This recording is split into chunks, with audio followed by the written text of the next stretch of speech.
Hey folks, Dave from Nerdarchy, for nerds, by nerds, hanging out with this nerd. Nerdarchist. Well, as you see in front of you, we've got Mordenkainen'S Tome of Foes. We've got a special edition copy. We got the regular copy. We're going to do our first look through of it. There's going to be images and pictures and video. And also we're going to tell you how to win your very own copy at the end of this video.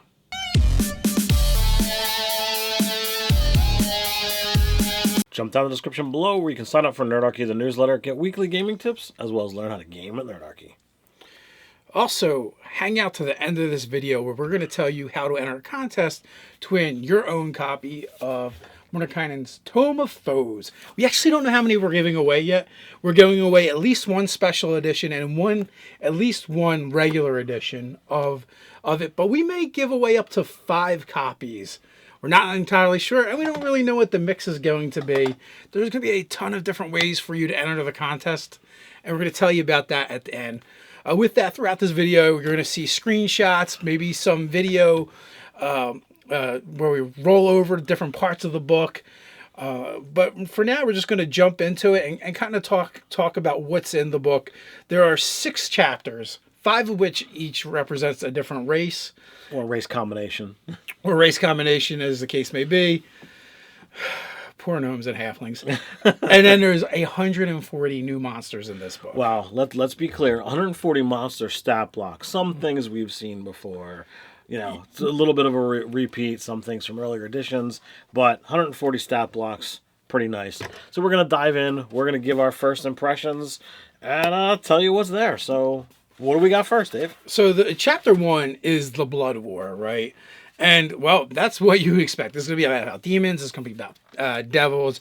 It is going to be about the war between hell and the abyss.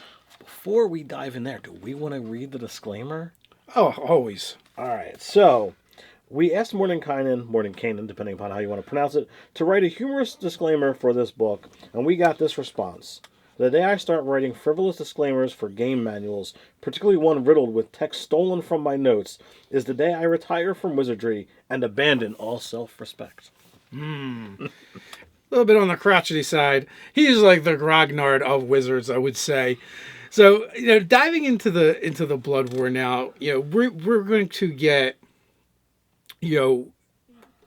a lot of options for our tiefling character, but it's also just going to flesh out and give you a lot of backgrounds on the Blood War itself. Demons, devils, how they interact with everything.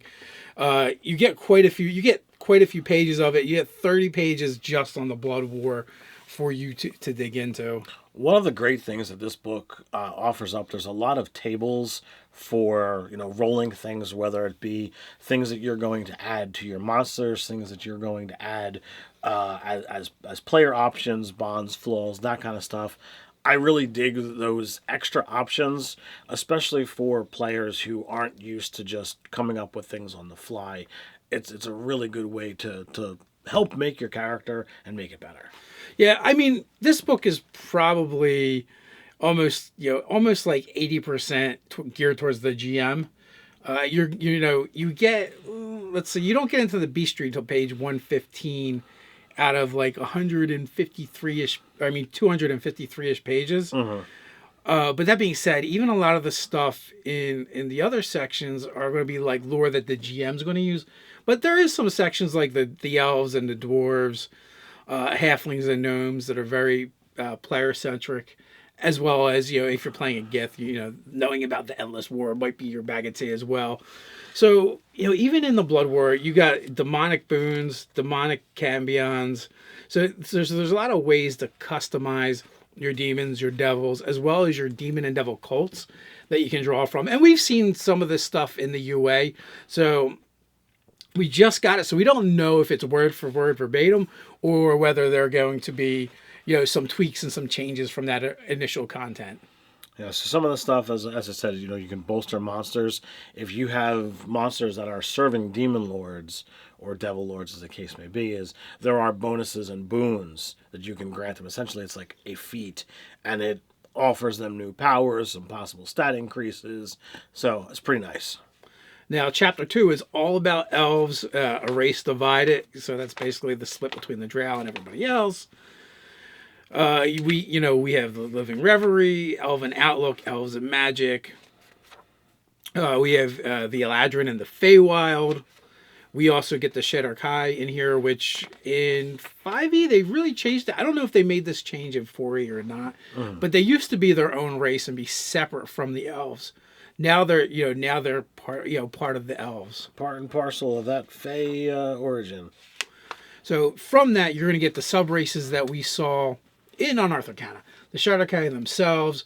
You're going to also get the Eladrin sub races, and now like a playable Eladrin. So that's kind of cool. And again, like Ted said, there's going to be all those tables to add, more role playing stuff. And we get into the Drow as well. Yeah, I know a lot of fans never get old or tired of Drow, so there's plenty of that going on. The next section is Dwarves and Do Gar. I thought this was a really cool section. A lot of times people think Underdark, and it's all about the Drow, But Duergar are a credible threat in the Underdark. And when you start getting into their culture and their curse, I think it's a lot of cool stuff there, a lot of fun. And to be able to get some more information on them was pretty nice. And one of the things that I really enjoyed in my initial kind of flip through, and I'm trying to find it here, is the 3 rules of conduct for dealing with deep dwarves or Duergar psychology. Our pockets are never full, so no matter how much money they have, they always want more. Our fight is never done, regardless of who they've defeated. There's always another threat to their empire or another foe to conquer, and then our resolve is never shaken. So no matter how bad they've got it, they will keep on. And I just think reading that whole section, is really awesome. And if you're not a Duergar fan, maybe reading this will help you to become one. I've always liked the Dark Dwarves, Dugar's Darrow. I would have liked to seen the Darrow included with this. We're gonna get Duergar as a playable race, or Duergar if you prefer. Now it's not the first time seeing them. They appeared first in Sword Coast Adventures, so it's kind of a reprint of that, so you're going to get that, and you're going to get a little bit more insight into the Duergar and dwarves in general. From there, we go to chapter 4 with the Gith and their endless war. So we dive into the Gith Yankee and the Gith Zerai. You get a lot of as each section has a lot of pages of lore. And if you're not familiar with these, planeswalking race and all the things that they have going on, there's just so much stuff here. Gith Zerai has, the fortress cities, the Order in the Sea of Chaos, the section on the Gith characters. There's the tables that I had talked about before. You want names, personality traits, ideals, bonds, flaws. It's all there. You also have rating tables, or I should say, tables to determine how big a raiding party is, or a Gith Zerai group might wind up being. So I thought that was kind of a cool little addition of like, hey, you want to have a random encounter with one of these groups. Here you can just randomly roll, and it might be beyond what your party can deal with, and they're gonna have to find some way to survive or run away or what have you. Yeah, so both options sub races for Gith are now in the book that you can add to their game. I mean, we saw those in the UA. Again, we were just kind of flipping through. Just got the books today. We don't entirely know if they've tweaked anything, changed anything yet. We haven't done the comparison. Perhaps we'll do the deeper dive in the weeks to come. Chapter 5 is halflings and gnomes, and I was looking through here when we were looking for information. One of the cool things I found was this section on halflings and kind of what they do to defend themselves. So cooperation is fundamental principle in how halflings fend off other enemies. Every community practices their own version of Avarine's favorite tactics. Scatter strike. The halflings run in every direction as in panic, but then they regroup and circle back to attack with a concentrated effort. Turtle shell. Halflings cluster together and cover each other with shields, wash tubs, wheelbarrows, coffer lids, or anything else that they can deflect a blow. Troll knocker. Few halflings act as bait to lure a troll or other large creature into a clearing where the rest of the group can hurl stones at it from concealment to confuse the monster, persuading it to seek other prey. Swarming Stickwhackers. Halflings rush an intruder in waves, swatting the enemy with sticks on all sides. And finally, we have Fiddle and Crack. A halfling fiddler lures the monster into a trap, usually a net or a pit, followed by several burly halflings wielding large sticks and hitting the monster from a safe vantage. Now, that is some cool, halfling tactics. I found, a piece of halfling lore that I thought was just hysterical. How the fish skippers got their name. And it's a cool little poem. From the gentle waters amid the swaying reeds, there rose a hairy villain, a troll named Snobble Swede. He came to gobble children, to line their lair with bones, and to pick his teeth with talons, and grind their flesh with stones. But on that day of fishing was a halfling brave and true, the first of the fish skippers, grand kin to me and you. When he saw Snobble Swede a-sharpening his knives, he knew that all his family's folk were in danger of their lives. In that moment of grave peril, Fish Skipper caught a bream and hurled it by its silvery tail across the glassy stream. 10 times that bream did swiftly skip, and like a clap of thunder, it smote old Swede upon his head and tore the beast asunder. There's a lot of great things like that. Also, very much like Xanathar's Guide, where they had all the extra tables in there for for creating your bonds, flaws, ideals, and that kind of stuff. They have that for the races as well. We're going to get Deep Gnome again. This is going to be the same as was presented before, so nothing new there. But they do go more in depth in how these races will interact with your world, possibly. And they also have Tinker Gnomes. They give a shout out to Kryn and Dragonlance. So I mean, it's a small block. You get 1, 2, 3, about 4 paragraphs worth of material on them. Again, you're going to get the Deep Gnome magic as well. And then many of these sections also have the demi-human deities as well, and they list them. It goes into that. Halflings, gnomes, dwarves. So it's going to you're going to have more insight to add into your game if you want to go that route. And then that basically brings us to the Bestiary. Now, as we said, there's 140 stat blocks that are in here, and there's a lot of fun stuff that I think we were missing from earlier editions. So to kind of see it, come and be like, hey, now we've got the official. I can use this in my game. I think flipping through, you were like, oh, I wanted to use that just the other day. Yeah, I was looking for something like this. So when the very first 2 monsters we come to, one, I like them both because of previous editions. I have a special fondness in my heart for the Astral Dreadnought, which is one of the first ones. I just love the piece of art on the Manual of the Planes from AD&D. That thing was amazing. Also, the Ellip was also a cool monster that we just recently saw in Critical Role. I'm like, I know what that is. So we get those, and we're not going to go through everything. There is a huge amount of fiends in this book. We get some reprints of the Demon Lords. We get some Devil Lords. We get the Choker that was in Bolos. Nope, was not in Volos. Now, I don't think we're not going to get reprints from Volos. We're going to get reprints from different adventures and modules. Tales of the Yawning Portal, I believe that was in. We get the Cadaver Collector.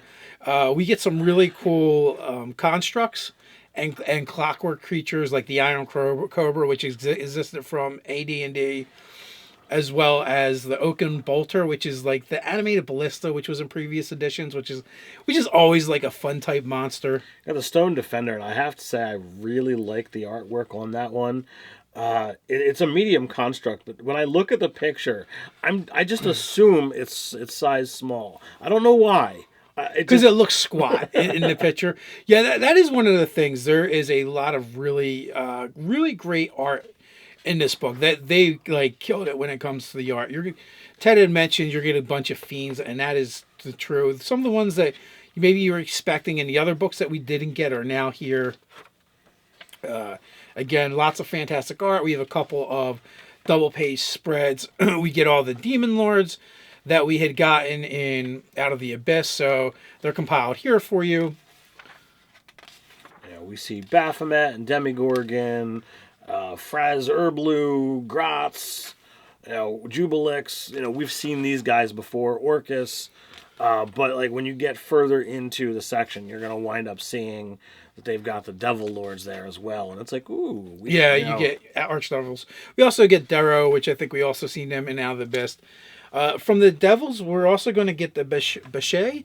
I don't remember where they first appeared, but they're all, they all kind of went off of a color scheme, and it was similar basically to the Chromatic Dragons. Yeah, they're essentially like fiendish servants of Tiamat, and I love the artwork in here. I don't know if they looked drastically different in previous, but looking at the artwork here, I'm like, yeah, I want to use these guys. They just look that cool. I mean, Ted's got a game coming up where we're going into the Abyss or Hell. The Hellfire engine is actually in this section, but it's not even actually a demon, devil, or fiend. It's actually a huge construct, but this thing looks friggin' amazing. It looks like the monster truck from Hell, pretty much. And as it's happenstance, it's challenge 16, which means I could use a couple of these things against you guys, and that would be a serious threat. And it'd be all good, So then we start getting into the Archdevils, which we haven't had yet. We've got the big ones like Baal and Gurion. They're probably butchering some of these. Hatujin. So these are all kind of new. Moloch. And these are these are going to be great for if you want to Zerial's in here. If you need for your warlocks, you're going to have warlock packs in your game. Well, these guys would be the people that you're going to want. Now we get into Drow. There's a bunch of Drow. Favored Consort, Arachnomancer, House Captain, Drow Inquisitor. Now I wonder, did Wizards watch the game where I made the Drow Arachnomancer? I'm sure that's and they're like, oh, well, this is a really cool thing. We should make this. Or it could even be in Out of the Abyss. Drow Matron Mother, Drow Shadowblade. So you're gonna get, you like Drow, we got Drow for you. We also have a bunch of different kind of Do Gar for your game. Including this Do Gar Stone Guard, which looks very edgelordish for a Do Gar. He's got the massive mohawk that's spiked up, and I always find it weird when you see the Do Gar without beards. We have Eidolon's back there from a previous edition. That might have even been third or towards the end, or fourth or the end of third. Not entirely sure. They're basically. Oh, wait a minute. Some of them are undead, and some of them are contracts. I'm so confused from what my knowledge is of that. But so they're in there. We have Ladrin in here as NPCs. We have Elder Elementals. So again, these are also great. Even though there isn't a Warlock pack yet, these would make great patrons for your Warlock as well. Well, you got the Leviathan, Challenge 20, a Phoenix, Challenge 16, Elder Tempest, Challenge 23, the Zaratan, Challenge 22. Like, things of this kind of power, that caliber has enough to be able to bestow power upon mortals and be like, all right, boom, Warlock pact it is. So. Yeah, there is, all the elemental myrmidons, so these are kind of like even tougher than your regular elementals. And I gotta say, the artwork on these myrmidons, it is badass. Yeah. I love it. I'm seriously hoping that some of the great artwork that we're seeing here winds up transcending into the 3-dimensional, and we can get minis of these guys, because I think there might even be minis of those guys, because they were in previous editions, and not only that, they are. I mean that, like, this specific art. Oh, you want that specific art? Yeah. And They're they're also in 5e, so that I've used them in my game. So we get a GIF. I was a little disappointed here because we get GIF the monster to use, but we don't get GIF the player character race. Yeah, I wasn't thinking we were gonna get the PC GIF. They've always been more the monster to me. I was hoping. But we get more Gith Yankee. Of course, you can never have too much of that. More Gith Zerai to use in your game. We get the gray render. So, Ted wasn't really happy with this piece of art. It's not bad, but I've seen better. Better. And it's also maybe the angle as well. But that being said, I can't wait to dig into him and see what he looks like in his game stats. Howler was another monster. Cryptics were added in 4th edition, and I believe they were added in 4th edition. And they were an awesome addition, I think. If you're looking for that creepy alien type monster, they're a lot of fun. I ran an adventure using those guys. And they are pretty cool. We got some fantastic artwork on the Marat. And yeah, so the Myra was one of the inevitables, I believe. So we're only getting the one. I don't know if we'll see the others make an appearance or not, but they were constructs, and they were all about keeping law and order. We got this Nagpal, which is this hunched looking vulture creature, which is I love it. It's really cool. It's for the people who wanna go play Labyrinth. It might be, if you want a bunch of those. We have the Nightwalker, which is from previous editions, which is like a giant undead creature. That's vastly different than the earlier editions. And we also get some servants of Jubilex, I believe, here as well. There seems to be a couple of those. The Oblex. We get some variants on Ogre, which is awesome because if you want to use Ogres further into your game, now you have some kind of champions to use. We got the Ogre Battering Ram, Bolt Launcher, Ogre Chain Brute, Ogre Howler. The Howler. The Ogre carries a compact fort on its back. Up to 4 small creatures can ride in the fort without squeezing. To make a melee attack against a target within 5 feet of the Ogre, they must use spears or weapons with reach. Creatures in the fort have 3/4 cover against attacks on effects from outside it. If the Ogre dies, creatures in the fort are placed in unoccupied space within 5 feet of the Ogre. That is awesome. So like it's got pictures of goblins with weapons and stuff, and okay, they can sit there and ride the Ogre's back and shoot their short bows, and I think that's pretty cool. So in one of my recent games, I needed a giant spider creature to use, and I was looking for this one, the Retriever, because it's like this evil construct from hell or the abyss, I forget which one. That I wanted to use for my spider creature, but alas, did not have that option, but now I do. We got the Frost Salamander as well. We're going to go into our Shadakai options. We got the Skulk. Previous edition, we get this amazing double spread. Yeah, there's a handful of times throughout the book that it just is like, you know what? We're just going to give you this full double-paged piece of art. That was one section where that is. We get a Skull Lord. We get a whole section of Sorrow Sworn. And the Sorrow Sworn very much make me feel like 7 Deadly Sins. 7 Deadly Sins. We got Star Spawn, which these guys are kind of giving me that otherworldly feel. It seems like that might be something cool to throw into the game. Now, I know a lot of this stuff is from previous editions, and we're seeing it again, or even products that are out there, but I like having it compiled. The Steeders are cool. The Steeder picture is really cool because it looks like a combination of a spider and a hermit crab, to me. And it seems like it's probably something that was just kind of added.